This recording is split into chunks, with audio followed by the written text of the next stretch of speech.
Olá, bom dia, seja muito bem-vindo. Nós estamos ao vivo e são 11 horas pelo horário de Brasília. E como aqui na HIT a notícia não para, eu estou de volta para trazer para você os destaques do Brasil e do mundo desta sexta-feira. O Itamaraty confirmou a morte de mais uma brasileira em Israel. Carla Stelzer Mendes, de 42 anos, estava desaparecida desde o ataque do Hamas no sábado. A morte da terceira vítima brasileira dos atentados praticados pelo Hamas foi confirmada em Brasília. Carla Stelzer Mendes, de 42 anos, também estava na festa de música eletrônica perto da faixa de Gaza e foi assassinada pelo grupo extremista Hamas. O israelense Gabriel Azulay, namorado de Carla, havia sido encontrado morto na quarta-feira em Israel. A brasileira, que nasceu no Rio de Janeiro e tinha cidadania israelense, morava no país com o filho de 19 anos, integrante do exército local. Além de Carla, outros 2 brasileiros que também estavam nesse festival de música eletrônica foram encontrados mortos. A carioca Bruna Valiano, de 24 anos, e o gaúcho Hanani Gleiser, de 24 anos também. Bruna Valiano se mudou para Israel em 2015 e estudava comunicação e antropologia na Universidade de Tel Aviv. Ela também foi instrutora de tiro das Forças de Defesa de Israel entre 2018 e 2020.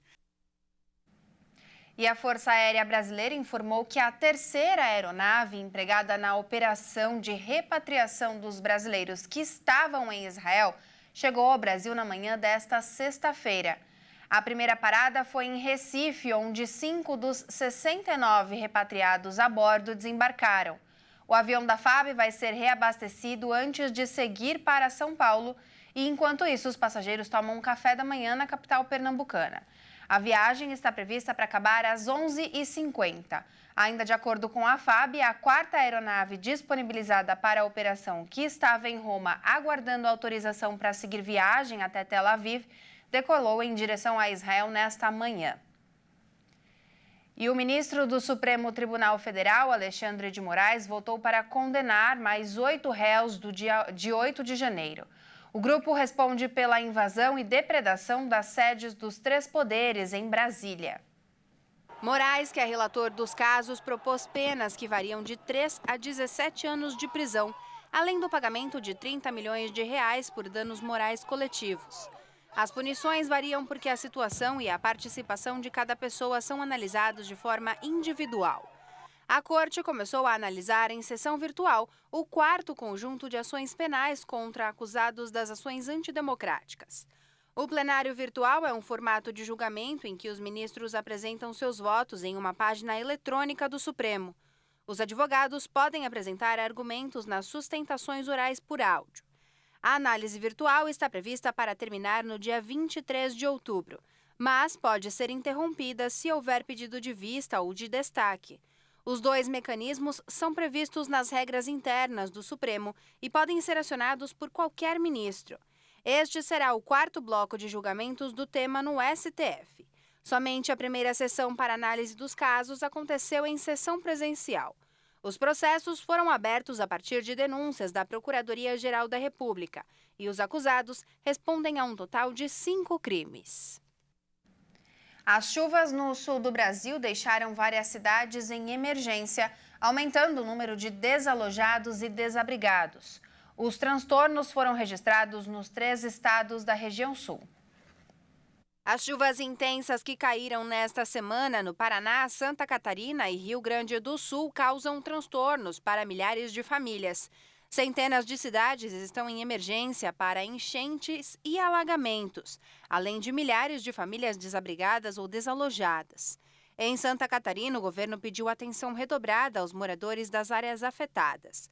No total, são 142 cidades atingidas e 112 em emergência. Em Taió, município atingido por uma das enchentes, existiu a transferência de 240 desabrigados para Pouso Redondo para centralizar os atendimentos.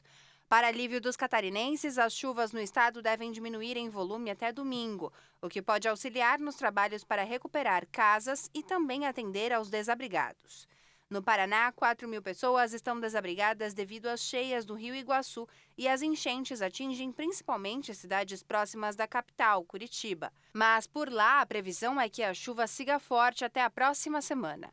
Rio Grande do Sul, que já sofreu com diversos ciclones, a situação não é muito diferente. Na região metropolitana de Porto Alegre, a preocupação é com a cheia do Lago Guaíba, que estava baixando desde a semana passada. O estado também se preocupa com as rodovias, que tem 9 estradas com trechos bloqueados total ou parcialmente. 2 pontes foram destruídas pelas chuvas entre Farroupilha e Nova Roma do Sul. E a fumaça das queimadas colocou Manaus entre as cidades com pior qualidade do ar no mundo. A nuvem cinzenta cobre de prédios a pontos turísticos, como o Teatro Amazonas e a Ponte Rio Negro. Encoberta por fumaça de queimadas desde as primeiras horas do dia, Manaus ficou entre as cidades com pior qualidade do ar no mundo. A plataforma Selva, que monitora os níveis de poluição do ar na capital, mostra que a qualidade do ar está péssima em pontos da cidade. A situação é tão ruim que a poluição até ultrapassa os limites da escala, que mede os níveis de partículas por metro cúbico. Numa escala que vai de 0 a 160, Manaus chegou a atingir 499 partículas por metro cúbico. A preocupação maior é em relação à saúde dos moradores. Crianças, idosos e grávidas têm apresentado problemas respiratórios e a procura por atendimento médico aumentou. O governo do Amazonas declarou que boa parte da fumaça cinza que cobriu Manaus nos últimos dias vem das queimadas em Altazes e outras cidades da região metropolitana. A fumaça das queimadas no Amazonas encobre Manaus desde agosto deste ano. Em setembro e outubro, as nuvens cinzentas se intensificaram após o registro de queimadas em municípios da região metropolitana, como Iranduba, Novo Airão e Careiro.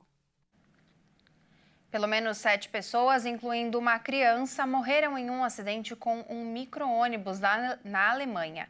A suspeita é que o veículo estaria transportando migrantes.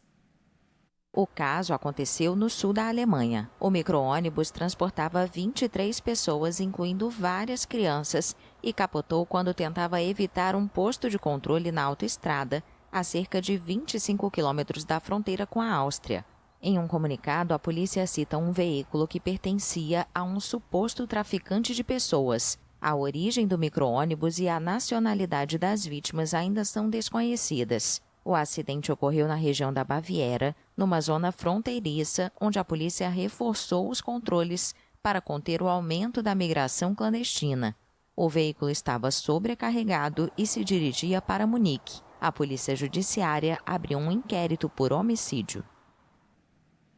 Bom, essa edição fica por aqui. Eu te agradeço pela companhia e convido a continuar ligado em nossa programação, porque às 13 horas a Daniela Parisi volta com mais notícias para você, fazendo um balanço aí de tudo que aconteceu no Brasil e no mundo na manhã desta sexta-feira, para você ficar sempre bem informado.